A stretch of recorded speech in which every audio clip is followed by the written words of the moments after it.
Bonjour, je suis Liliane Desjums, je suis coach en développement personnel. Je vous présente mon émission Be Yourself, que je fais avec des acteurs du développement personnel. Des coachs, des auteurs, tous les acteurs possibles qui vont vous expliquer leur parcours, leur vision du développement personnel. N'hésitez pas à regarder cette émission parce qu'elle vous aidera à accomplir de grandes choses, j'en suis certaine. Je vous dis à très vite et bon épisode. Sincèrement, c'est ce que je dis toujours. Je dis, le développement personnel ou le travail sur soi n'est pas là pour empêcher le négatif d'arriver. Non, c'est Il est clair. là pour t'aider à transformer le négatif en constructif. Il est là pour t'aider à chaque fois que tu rencontres un challenge, à toujours te relever de plus en plus vite, à tirer ta leçon et à pouvoir du coup avancer avec ça en tête, en étant beaucoup plus grandi, en étant beaucoup plus mature. C'est tout. Si on cherche à éviter le mal, à éviter les problèmes, à éviter la négativité, on ne grandit pas, on ne progresse pas. Ceux qui ne progressent pas meurent. C'est tout. Bonjour à tous, je suis Liliane Desjums, coach en développement personnel. Aujourd'hui, dans mon émission Be Yourself, je rencontre Tiana Mayembe, qui est coach en stratégie de vie. Vous allez pouvoir découvrir sa plateforme Alpha Dom, qui a été ouverte il n'y a pas très longtemps. Je vous invite à regarder l'émission jusqu'au bout et je vous poserai quelques questions après. Non, je plaisante. Allez, à très vite. Be yourself. Just be yourself. Déjà, bienvenue dans mon émission Be Yourself. Merci. L'idée, c'est de pouvoir parler de tous tes projets, de ta vision du développement personnel, d'éventuels conseils que tu pourrais donner aux gens, que tu fais déjà au travers de toutes tes vidéos et que tu fais dans ton job, a priori, de coach. J'aimerais déjà que tu puisses te présenter et puis dire un petit peu ce que tu fais. Ok. Déjà, bonjour à tous les auditeurs et à toute l'audience qui suit cette émission. Je suis Tiana Mayembe, j'ai 26 ans. Je suis aujourd'hui coach en stratégie de vie et web entrepreneur. J'ai fondé donc une entreprise de coaching et de formation en ligne nommée Alpha Dom depuis le début de l'année 2020 et c'est un projet sur lequel je travaille depuis maintenant 3-4 ans. Comment ça t'est venu du coup déjà de devenir coach et ensuite de lancer ta boîte, donc ça veut dire être entrepreneur avec tout ce que ça comporte. Ce qu'il faut savoir déjà, c'est que Alpha Dom ne provient pas d'une idée. Je n'ai jamais voulu être coach particulièrement et c'est un peu un concours de circonstances. Mais moi, j'appelle ça une mission de vie. Tout a commencé véritablement lors de ma licence. Donc, j'étais étudiante en 3e année à l'université et j'avais une chambre étudiante. Et j'étais du coup dans cette période de ma vie où je me suis demandé, Tiana, qu'est-ce que tu vas faire? C'est-à-dire que j'obtiens mon diplôme, est-ce que je continue mes études ou est-ce que je commence à travailler? Mais si je travaille, qu'est-ce que je fais? Parce que je ne savais vraiment pas quoi faire. J'étais totalement perdue. J'étais une élève moyenne, je vivais une vie normale, je n'avais pas forcément d'ambition ni de grandes aspirations. Et ce qui s'est passé, c'est qu'à partir du moment où je me suis posé cette question-là, tout a changé. C'est ça. En fait, c'est drôle parce que quand on se pose des questions, il faut être prêt aussi à obtenir la réponse. Tout à fait. Et à travailler pour la réponse qui a été obtenue. Exactement. Voilà. Et donc, du coup, j'ai un peu comme ouvert une porte où ce qui s'est passé, on va dire, je pourrais résumer ça en 4 événements majeurs, en fait. Premièrement, c'est que j'ai eu une rencontre personnelle avec moi-même. Et ça s'est fait au travers de la spiritualité pour moi. D'accord. Donc, j'ai commencé à entamer une relation personnelle avec Dieu. Et au travers de ça, j'ai pris conscience que je n'étais pas juste une personne physique, mais une personne spirituelle, que j'étais un être en 3 parties, corps, esprit, âme. Donc, c'est vraiment ce en quoi je crois. Et je me suis dit, mais attends, si c'est ça ma vérité, je suis vraiment capable de faire des choses incroyables. Je ne suis vraiment pas limitée. J'ai un monde, un champ des possibles. Et en fait, cette vérité-là m'a permis du coup de me rendre compte que j'avais accès à tout. J'avais accès à tout.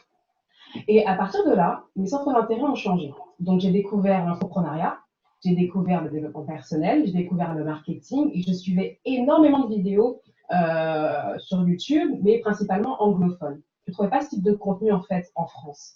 Oui. Et là, j'ai eu un petit ras-le-bol où je me suis dit, mais attendez, parce que je vois plein de jeunes, on est sur les réseaux sociaux et ce qu'on partage généralement, ce qui est viral, c'est des choses un peu, à mon sens, surfaites, du type les la buzz. Violence, les ragots, les buzz. Et je me suis dit, mais non, c'est pas normal, il faut plus en fait. Parce que ce qu'on consomme permet du coup de nous définir aussi. Ce que l'on consomme permet de nous faire grandir. Et si on consomme ça, bah, finalement, quel type de personne on va ressembler, à quel type de personne on va ressembler plus tard, excuse-moi. Et je me suis dit, écoute, Tiana, au lieu de te plaindre, si tu vois qu'il manque quelque chose, toi, crée-le. Je me suis dit, ok, je me suis prise au mot. Et à partir de là, je me suis dit, bah écoute, tu as un message, tu sais qui tu es, tu penses aussi que les gens ont le droit de savoir qu'ils sont capables de faire de grandes choses, qu'ils ont un potentiel incroyable, et bah partage ce message-là et tu le partages sur Internet. Et c'est ce que j'ai fait. J'étais encore en licence, j'ai pris ma caméra et j'ai commencé à tourner des vidéos sur Facebook principalement, qui s'appelait Alphadom. Donc Alphadom, de base, c'était juste un média, une page Facebook. D'accord. Et là, j'ai vraiment apprécié, j'ai vraiment aimé et je me suis dit, bah, tu sais quoi, fais une année sabbatique, arrête-toi, fais une pause. Ah ouais. Et durant cette année sabbatique, j'ai travaillé comme hôtesse d'accueil en entreprise et en parallèle, je continuais à travailler sur mon média. Et au bout de 6 mois, comme je l'ai dit plus tôt, je continue aussi à me former, à m'informer. Je me suis dit, bah, Tiana, utilise les cours comme tremplin. Ne va pas en cours pour chercher une destinée, pour chercher un métier. Utilise les cours en rapport à ton projet, en rapport à ta passion. Et donc là, j'ai entamé un master en communication digitale et en marketing digital pour avoir tous les outils nécessaires pour développer Alphadom, pour faire d'Alphadom non plus juste une page Facebook, mais un grand média qui pourrait toucher un maximum de jeunes. Parce que c'était vraiment ma cible. Et là, du coup, on arrive au troisième événement qui me dirige un peu plus vers le coaching, qui est que, au travers des vidéos, j'ai un ami qui m'a. Tu me dis c'est trop long, hein. Là, j'ai lancé. Hein. Non, vas-y, je t'écoute avec. Ok. Je t'écoute. Ok. Et donc là, j'ai un ami qui me dit, écoute, Tiana, j'aime beaucoup ce que tu dis. Pourquoi tu ne participerais pas à la conférence que j'organise? On sera de nombreux jeunes. Viens partager un message. Qui lie un peu ta foi, mais aussi ta vision du leadership, de la jeunesse. Et là, je me suis dit, mais je ne suis pas prête, en fait. Derrière une caméra, c'est bien. Là, vraiment, on a peur. Je me suis dit, derrière une caméra, c'est bien. Je peux monter, je peux arranger. Je peux couper. Mais là, c'est du live. Exactement. Là, on est en direct. Là, c'est du live. Ouais. C'est du direct. Donc, tu veux que je me produise en direct. Et ce qui s'est passé, c'est que j'étais en fait en face de mes propres convictions. Tu dis que tu es exceptionnel, tu dis que tu as du potentiel, tu dis que tu peux tout faire. Donc là, c'est le moment. Tu as le challenge qui se présente devant toi. Est-ce que tu vas saisir l'opportunité ou non? Et je me suis dit, ok, je ne suis pas prête. Je ne me sens pas prête en tout cas, mais je vais y aller quand même. J'ai peur, sincèrement, mais je vais y aller quand même. Et donc, j'y vais, je fais cette intervention. Et sincèrement, à la fin, dis-toi que j'ai eu les larmes aux yeux quand je parlais, tellement j'étais investie, tellement j'ai senti une énergie que je n'avais jamais sentie auparavant. J'ai senti en fait que j'avais ma place. J'ai senti que ce que je faisais comptait. J'ai senti que j'apportais réellement aux autres. Et là, je me suis dit, mais c'est ce que je veux faire en fait. Je veux ressentir ça jusqu'à la fin de ma vie. Je veux être au contact direct des gens. Je veux pouvoir voir dans leur regard qu'ils comprennent ce que je dis. Et surtout que je suis juste pas là pour me produire ou pour partager une solution, mais juste pour aider du mieux que je peux. Et donc là, à partir de ce moment-là, je me suis dit, ok, tu fais ta formation, donc mon master, j'ai eu mon diplôme l'année dernière, et quand c'est terminé, je me suis dit que je devais retrouver encore cette sensation-là, et c'est passé donc pour moi au travers du coaching. Je pense qu'on arrive au bout de l'histoire. Et donc, à partir de ce moment-là, je me suis lancée en tant que coach. Et chaque fois que je coach, en fait, je suis convaincue que ce soit la bonne voie, qu'Alphadom est là pour être ce canal, ce moyen, en fait, d'aider tout simplement la jeunesse. Et aussi, j'aimerais plus tard, bien sûr, toutes les catégories de personnes à se retrouver eux-mêmes, à investir en eux-mêmes, personnellement, à l'intérieur, pour qu'ils puissent derrière avoir une réussite aussi bien professionnelle que personnelle. Personnelle. Ok. Bon. Eh ben, écoute, c'est un beau chemin que tu as entrepris. Et je crois qu'on n'est pas assez nombreux pour pouvoir faire ça, en fait. C'est vraiment de tout ce que je vois, de tous les gens que je rencontre et des gens qui sont perdus aussi, qui ne savent pas et qui ne se posent même pas la question en réalité de qu'est-ce que je veux vraiment faire dans ma vie. Je parlais encore avec une jeune femme hier, mais là, pour le coup, elle avait les bonnes questions et elle se demandait vraiment au plus profond de toi, quel est ton chemin de vie, quelle est ta place sur cette terre et pourquoi est-ce que tu es là?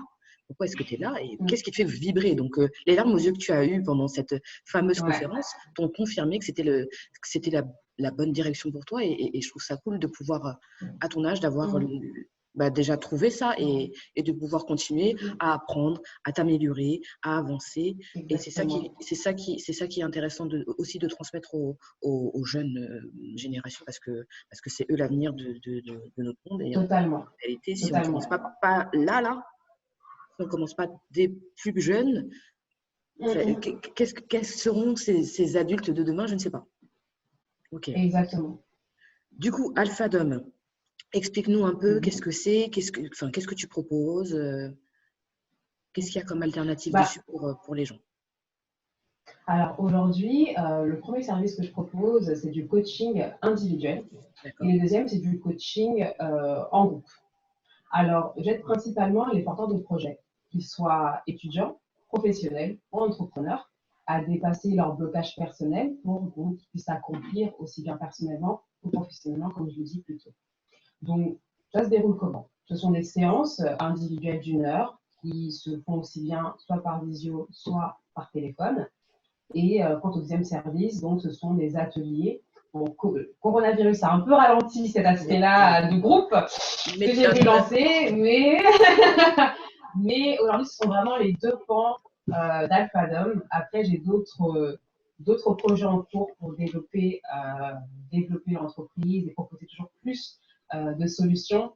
Mais j'aimerais d'abord me concentrer exclusivement sur le coaching, sur le one-on-one, et ensuite, on va s'étendre. D'accord.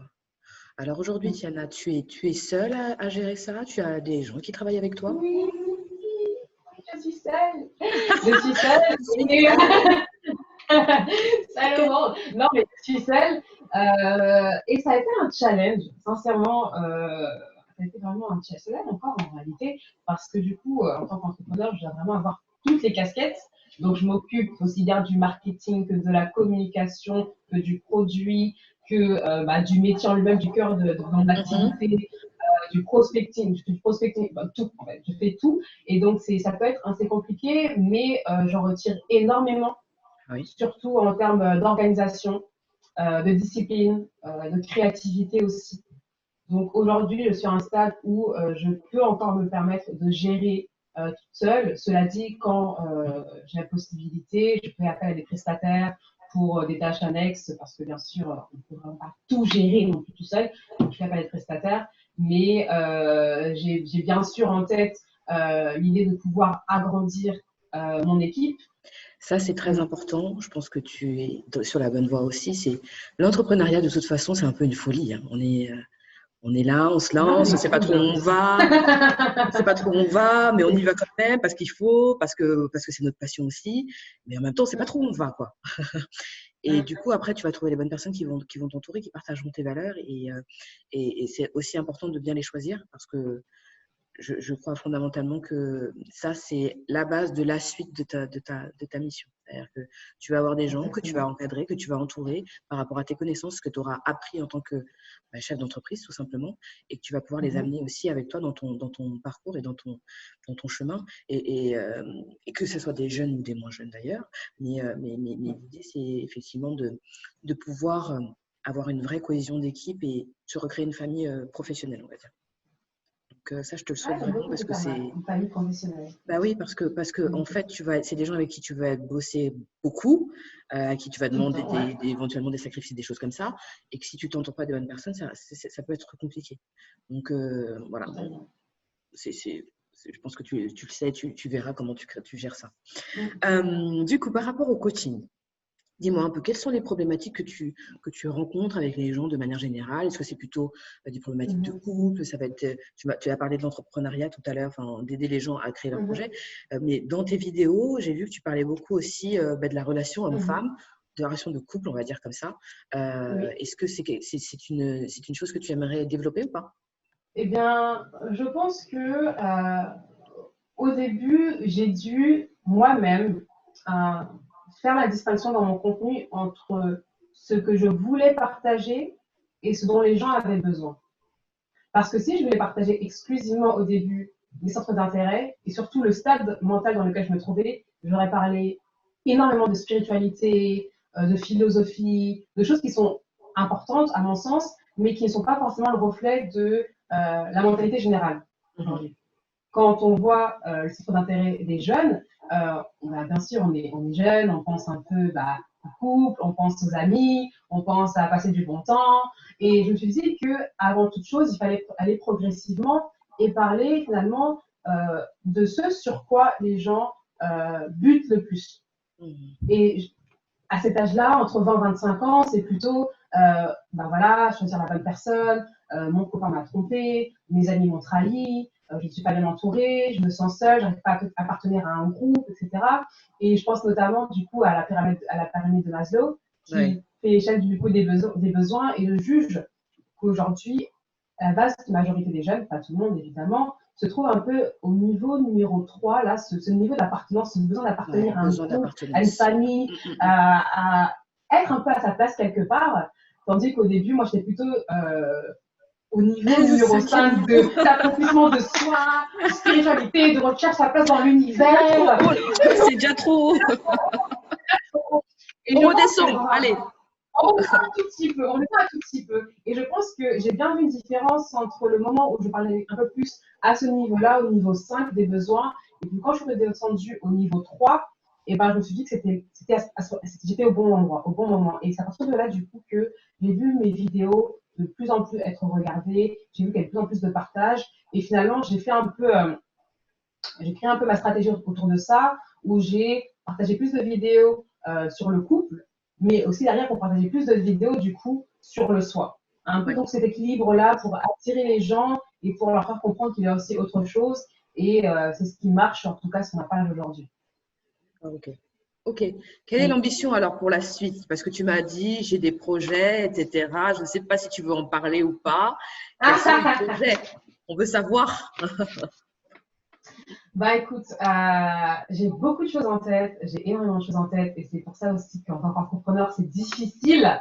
Tu as tellement d'idées, mais tu ne peux pas toutes les appliquer au même moment. Non. Il y a un processus et il faut être à l'écoute de son processus.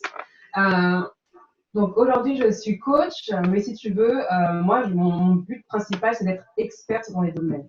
Et je me vois être coach, enseignante et oratrice. Donc je me vois coacher le maximum de personnes possible, créer une équipe aussi de coachs confirmés, coachs experts. Je me vois être enseignante, intervenir dans les écoles pour pouvoir prodiguer des cours sur l'intelligence émotionnelle, chose qui manque cruellement, chose dont on ne parle pas assez et que c'est vraiment un problème. C'est vraiment un problème et j'en profite pour le dire pour ceux qui nous écoutent que l'intelligence émotionnelle, si vous pouvez faire des recherches personnelles à ce sujet, c'est capital pour votre développement et même pour votre réussite professionnelle. La capacité de pouvoir se maîtriser, exprimer ses émotions, comprendre ses émotions, gérer ses émotions, comprendre celles des autres, parler avec les autres. Tout ça, ça a un nom. Et c'est celui-ci. Et malheureusement, à l'école, on ne nous enseigne pas ça. On nous parle principalement de ça. On n'enseigne rien. On ne nous enseigne rien du tout. Et donc, on continue dans un cycle où on va à l'école, on apprend, on a un métier, on forme des familles. Et derrière, on ne sait pas non plus dans le cadre familial, je sais pas pour toi, mais en tout cas, en tant que familial, mon cercle familial, je n'ai pas eu l'occasion non plus d'apprendre quoi que ce soit sur ces thématiques-là. Parce que c'est aussi ça le message finalement, c'est comment arriver à ce que les gens puissent s'exprimer émotionnellement, mais aussi trouver leur chemin de vie, ce dont on parlait tout à l'heure, et avancer sur ce chemin de vie. Et dire que c'est dur, il faut travailler en fait. C'est pas juste « salut, moi je veux être ci, je veux être ça », et puis je veux que ça arrive comme ça sur un plateau. Il faut travailler. Aujourd'hui, Tiana, elle n'est pas là parce qu'elle s'est dit « bon, je veux être coach ». Et non, elle s'est même pas dit qu'elle voulait être coach à la base. Mais elle a trouvé son chemin et là, elle bosse pour. Donc, si je peux donner un conseil par rapport à ça, c'est si vous avez une ambition, si vous avez une envie, si vous avez une mission que vous estimez être la vôtre, foncez et bossez pour ça. Et ça va être dur, ça va être très dur. Mais ce qui est au bout du chemin, là, c'est ce qui est beau, en fait. Et c'est ce qui est beau pour vous. J'aimerais rebondir sur ce que tu dis parce que c'est tellement fort et tellement vrai. Et surtout, de ne pas croire que parce que tu as trouvé ton chemin, qu'ensuite, que c'est le rythme croisière. Sincèrement, il y a quelques semaines, pour partager un peu mon expérience, il y a quelques semaines, je me suis demandé si je voulais vraiment être sur la place publique, si je voulais faire des vidéos, si je voulais qu'on me voie en fait. Parce que j'ai une période où j'étais un peu en retrait, où j'étais un peu plus dans la méditation, juste dans l'apprentissage. J'apprenais, donc je me formais, je méditais, je coachais, et tout était très privé en fait. Et j'étais bien, j'étais vraiment, vraiment bien. Et je me suis dit, mais est-ce que j'ai vraiment envie de reprendre des vidéos? Est-ce que j'ai vraiment envie de m'exposer? Parce que parfois, en fait, il arrive des moments où tu hésites, tu doutes, tu te demandes si c'est forcément la bonne approche, est-ce que c'est le bon moyen? Et finalement, ce qui s'est passé, c'est drôle comment ce que fait la vie, c'est que j'ai reçu un mail d'un abonné qui me suit et qui m'a dit Tiana, ça fait un bail que je t'ai pas vu sur Internet. Et sincèrement, sache qu'on attend vraiment tes vidéos parce que tu as quelque chose qui fait qu'on a besoin de te voir. On a besoin de t'entendre, en fait. Et c'est comme si c'était une réponse, en fait, à mes interrogations personnelles. Et je me suis dit, en fait, c'est pas un long fleuve tranquille. Pas parce que j'ai trouvé ma voie que finalement, je serai toujours certaine de ce que je fais. Il y a des moments où je vais douter, où je vais me remettre en question. Mais si je reste authentique, si je reste honnête, si je suis vraie avec moi-même et avec les autres, la réponse viendra toujours à moi. Il y aura toujours quelque chose, une force pour me recadrer et surtout pour me donner la direction. C'est ça. Et c'est ce qui s'est passé pour moi. C'est ce qui s'est passé pour moi et je pense que c'est important aussi de dire aux gens qu'on finit jamais de se trouver. Non. On finit jamais de se trouver. Non. Et c'est beau parce que finalement, on est des êtres qui sont toujours en perpétuelle évolution. On est toujours là pour progresser. Et si on stagne, et si on a tout trouvé à 25 ans, à 30 ans, ça serait boring. Ça serait boring. La vie est non, mais soyons clairs. Non. Mais on apprend toute la vie en réalité. Et effectivement, toute la vie.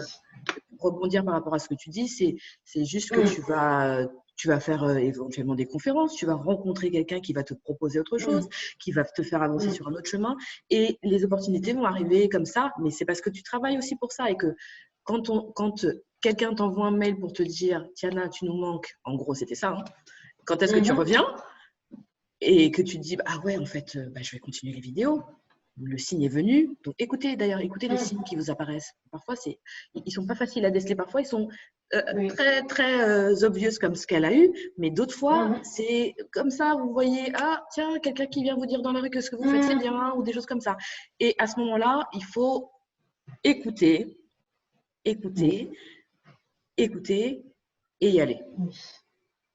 Mais c'est pas évident. Hein. C'est vraiment pas évident. C'est pas évident, mais quand on prend le temps de s'arrêter, on se rend compte que tout ce que l'on demande est déjà répondu.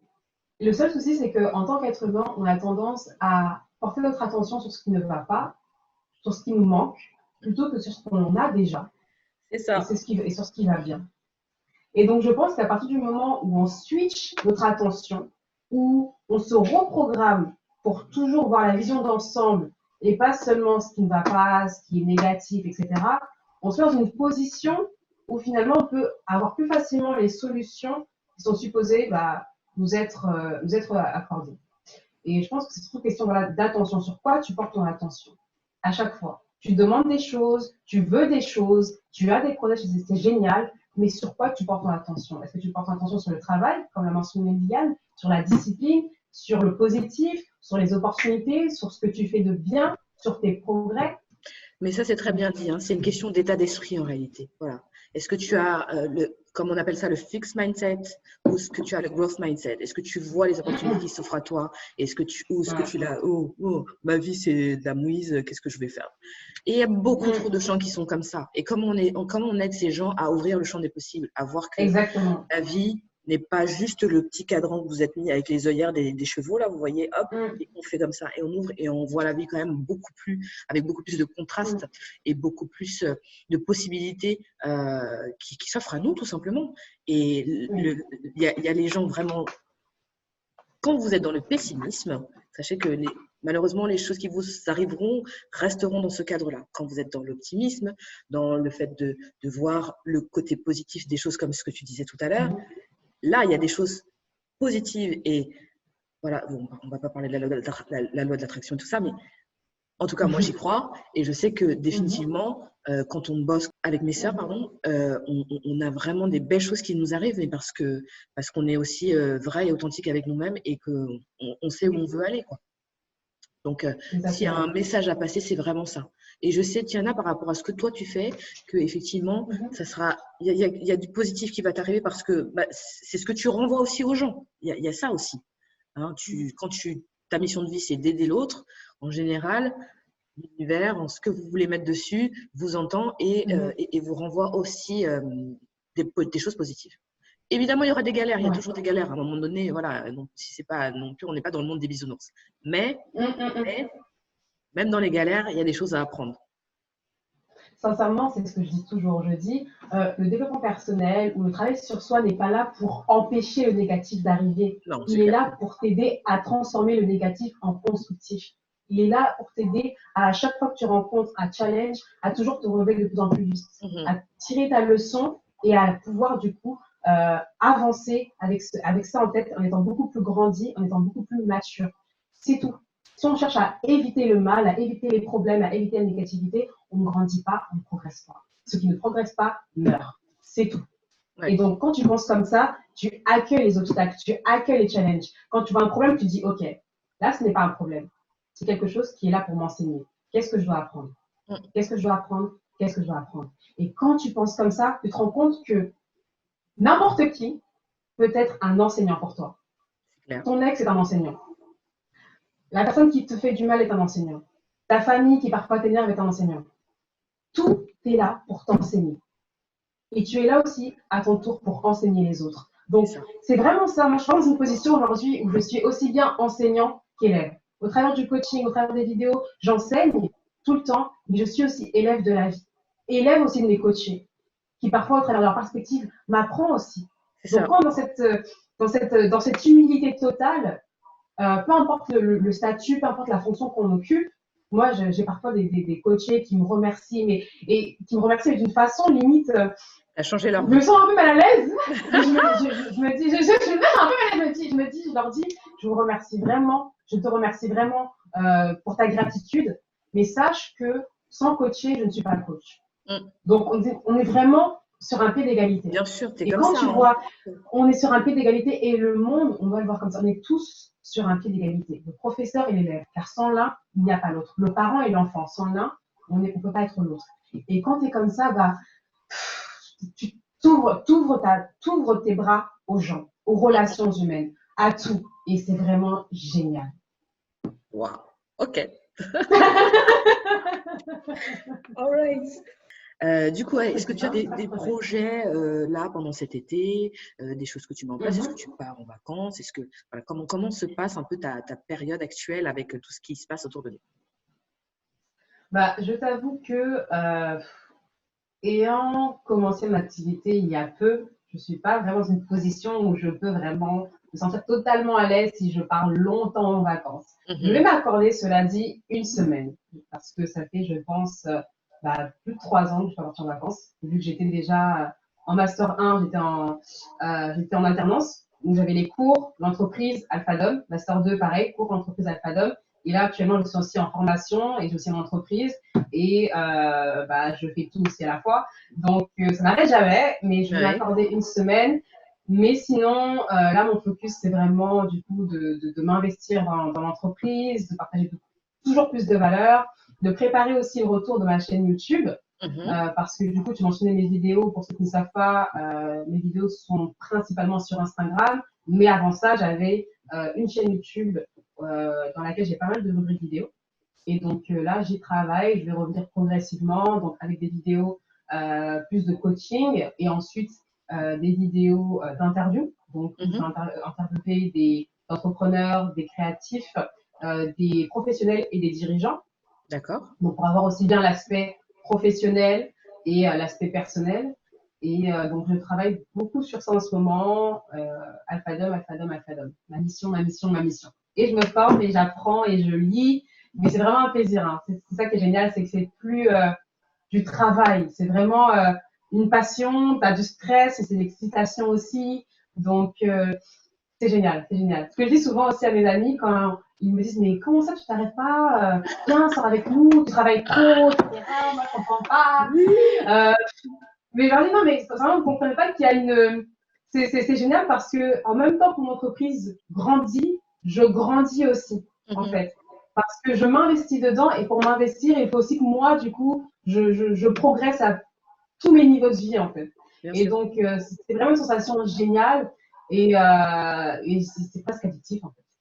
C'est presque addictif. Mais les gens qui ne sont pas dans cet état d'esprit ne comprennent pas forcément. Moi, je te comprends parfaitement, mais j'ai pas de souci. Mais je pense que ton entourage, ils doivent te connaître maintenant à la longue. Voilà. Ouais, c'est ça. Mais les gens que tu. En fait, tu es un ovni. Tu es un ovni. Comment ça, tu travailles? Comment ça? Mais c'est les vacances, il fait beau dehors, viens, on sort. Mais non, mais j'ai des trucs à faire en fait, j'ai des choses à faire. Tu vois, j'ai monté mon entreprise à un moment donné, je ne peux pas sortir. Et quand bien même, j'ai pas nécessairement envie parce que voilà, j'ai d'autres façons de me divertir, quoi. Donc parfois c'est compliqué, mais comme on parlait des relations, amoureuses, mais les relations amicales, c'est aussi ça. À un moment donné, quand tu évolues, quand tu t'élèves, parfois tu es obligé de couper certaines relations. Ça aussi, vous pourrez le savoir, que parfois il faut un peu couper parce qu'il y a des gens qui ne comprennent pas et qui ne comprendront pas parce qu'ils ne s'élèvent pas en même temps que vous et que ce n'est pas possible en fait de garder l'amitié que vous avez, même si c'est une amitié dure depuis 15 ans. Parfois c'est compliqué quand vous évoluez de garder ces amitiés-là. Donc bon, après on se sépare de fait parce qu'à un moment donné, il y a un tel gap entre l'ancienne version de nous et la nouvelle version de nous que c'est même plus possible en fait, on ne se comprend pas. Donc je suppose que tu as peut-être déjà vécu ce genre de choses. Mais... à vrai dire, moi j'ai toujours eu un cercle d'amis très petit. Les amis aujourd'hui qui m'entourent, ce sont des amis que je connais soit depuis l'enfance, soit depuis le lycée. Donc on a vraiment entre 7 et 15 ans d'amitié, à vrai dire. Et après, j'ai un peu cette tendance à catégoriser, entre guillemets. C'est-à-dire que je sais qui est mon cercle d'amis proches et je sais qui sont mes copains, qui sont mes copines.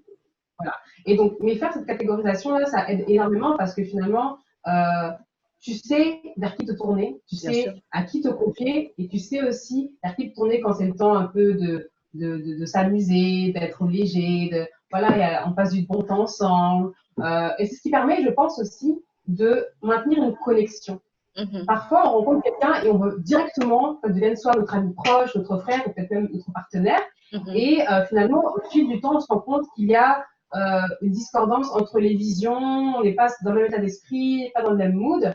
Tandis que si dès le début, on prend conscience qu'il y a des gens qui sont là pour juste être tes copains, il y a des gens qui sont là pour avoir une relation plutôt de mentor, de relation professionnelle, il y a des gens qui sont là pour vraiment être ton cercle proche et d'autres qui sont là pour être des partenaires de vie. Et ben finalement, ta vie s'équilibre davantage et tu n'as pas besoin d'être tout le temps avec tout le monde au même moment. Et pas parler du même sujet avec tout le monde aussi. Hein. Exactement. Parce qu'après, il y a une frustration. Tu dis, ah, mais avec telle personne, je veux parler d'entreprise, de mes rêves, etc. Mais il comprend pas, etc. Je laisse tomber, c'est bon, on n'a rien à faire ensemble. Alors que non, tu as des personnes avec qui tu peux parler de tes besoins, de cette vision-là, et d'autres avec lesquelles tu vas te tourner, commencer souvent dans les bars à verre, de manger. Et c'est tout. Et quand tu t'acceptes ça, quand tu acceptes ça, tu évites toute frustration. Tu n'es pas frustré que l'autre ne te comprend pas, excuse-moi, tu es à l'aise. Et c'est ça qu'il faut faire à mon sens. Et c'est ce que j'ai fait, en tout cas, ça fonctionne très bien pour moi. Parce que finalement, les amis proches, ils sont vraiment dans cet état d'esprit-là aussi de croissance, d'avancée personnelle, spirituelle, professionnelle. Et ça marche très bien. Non, mais c'est bien, c'est bien. Entourez-vous bien de personnes bienveillantes. L'entourage, c'est extrêmement important.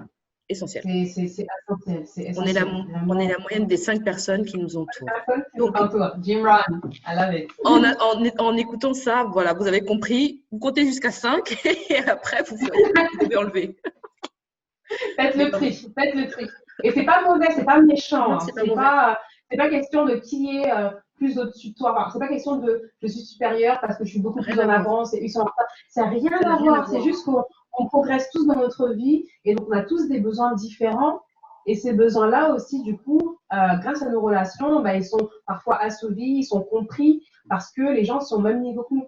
C'est ça. Okay. Donc, le game. C'est un jeu qui s'appelle le Bami Game, qui est un dérivé du jeu de l'intimité. Et donc, on pose 2-3 questions en fin de l'interview pour connaître un petit peu plus sur toi. Donc, la question, c'est quel est le plus beau souvenir que tu as avec tes parents, étant enfant ou adulte, peu importe. Voilà. Là, c'est une question piège parce que j'ai une mémoire de poisson. Alors, alors, alors, les plus beaux souvenirs que j'ai avec mes parents. Les deux parents, forcément? Non, pas nécessairement.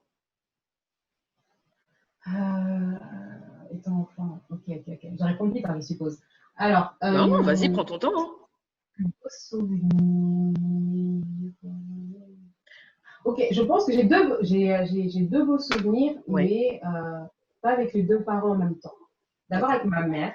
Mhm. C'était lors de notre premier voyage en Angola. Donc j'avais 12, 13 ans et on est partis toutes les deux en Angola. Et vraiment, c'était tout le séjour était magnifique. J'ai vraiment senti du coup que j'étais connectée à mes racines. J'ai vraiment découvert une autre partie de moi-même.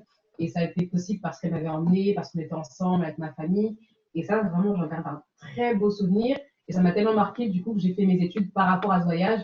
J'ai ensuite fait des études de langue étrangère appliquée en anglais et en portugais, parce que c'est la D'accord. langue officielle de l'Angola. Donc c'était vraiment un super voyage. C'est encore très frais dans ma tête. Et le deuxième souvenir, du coup, c'est avec mon père. Et ça a été quand j'ai obtenu ma carte étudiante pour la fac. Donc je suis rentrée à la maison et je lui ai montré ma carte en disant ah bah c'est bon, je suis officiellement inscrite, j'ai eu mon bac, voilà, je vais commencer mes études post-bac et tout. Et elle a la carte, elle a fait waouh, t'es trop belle et tout. J'ai fait oh, on m'a complimenté, ça a beauté, ça va être de bébé. Tu vois, Il faut écrire la date. Il faut écrire la date. Ok, certains parents africains, en termes de compliments, bon, sont assez avares. Mais quand ils le disent, ils le disent vraiment avec intensité. Ok. I feel you. Ok. Alors, on va continuer sur tes parents. Du coup, quelles sont selon toi les valeurs qui t'ont inculqué et qui te servent aujourd'hui voilà, pour être la personne que tu es? Alors, ma mère, la valeur qu'elle m'a inculquée, vraiment, c'est. En fait, ce qu'elle m'a appris, j'ai pas encore la nommer, je peux pas encore le nommer en un seul mot, mais elle m'a appris du coup à dire les choses. D'accord. C'est une femme très forte et elle nous a appris très tôt, à mes sœurs et à moi, à toujours dire ce qu'on pense, à ne jamais accepter ce qu'on ne veut pas, à toujours pointer du doigt ce qui ne va pas, ce qui n'est pas normal, ce qui n'est pas juste. Ouais. Et je me souviens une fois, un épisode, hein, rapidement, il y avait une fête foraine dans ma ville et ma petite sœur, ou je crois que c'était moi, ma petite sœur, avait fait un jeu et elle était supposée, je crois, avoir gagné une peluche. Elle avait payé la personne et on avait mal rendu la monnaie ou en fait, si tu veux, le forain avait un peu escroqué. Et ma petite sœur est rentrée un peu en pleurant, en disant oui, il y a un problème qui s'est passé. Et directement, ni deux, elle était occupée, elle faisait des choses, elle a mis ses petites claquettes, elle est descendue, elle a dit monsieur, il y a un problème. Elle a commencé à partir, non pas à crier, mais juste à dire rendez-lui ça, faites-lui ça bien, etc. Et ce qu'on a vu, nous, c'est que quand quelque chose nous arrive et qu'on peut régler le problème et que ce n'est pas juste, on doit dire les choses. On ne doit pas juste rentrer, se morfondre et accepter la situation. Si on peut dire quelque chose, on doit y aller. Et du coup, moi, ça m'est vraiment resté. Et j'ai toujours été quelqu'un dans mes relations humaines en général. Quand ça ne va pas, peu importe ton statut, peu importe ton niveau hiérarchique, je vais te le dire. Pas avec méchanceté, pas avec une supériorité, pas avec erreur, mais je vais te dire les choses. Tu ne marcheras pas dessus parce que nous sommes égaux. Enfin. Et mon papa, c'est vraiment le travail qu'il m'a appris. C'est vraiment quelqu'un, il est lui-même entrepreneur, mais c'est vraiment quelqu'un qui travaille dur et qui ne se plaint pas. Il travaille, il veut quelque chose, il va travailler. Il ne va pas demander, il ne va pas se plaindre de la vie, il ne va pas dire que c'est l'économie qui ne va pas, il ne va pas porter du doigt qu'il n'y a pas dans le monde. Il va se dire, tant que je suis vivant et que je peux travailler pour obtenir ce que je veux, je vais le faire. Et c'est toujours ce qu'il a fait en fait. Et donc c'est vraiment ces deux exemples-là qui, personnellement, m'ont formé et m'ont aidé à devenir qui je suis aujourd'hui. Ok. On prend le chaudron, on met la force et on met le travail, on mélange comme ça et ça donne Kiana. Ok. Ben écoute, parfait. Je vais te laisser parce qu'il est temps de nous quitter. Je te remercie infiniment pour ta spontanéité, pour ton authenticité. Continue vraiment à faire ce que tu fais. Merci beaucoup en tout cas d'avoir participé à mon émission. Merci à toi, Liliane. Je te souhaite plein de bonnes choses pour la suite, beaucoup d'énergie positive. Tu es en jaune, donc tu es le soleil aujourd'hui. Voilà, on partage. Moi, j'ai mon petit collier, toi, la fleur. Tout va bien. Hein? Merci beaucoup. Et bien sur ce s'achève Be Yourself. Merci de nous avoir suivis. Et puis à très vite pour le nouvel épisode. Be yourself. Just be yourself. Ah, be yourself. Just be yourself. Ah, be yourself. Just be yourself. Ah, be yourself. Just be yourself.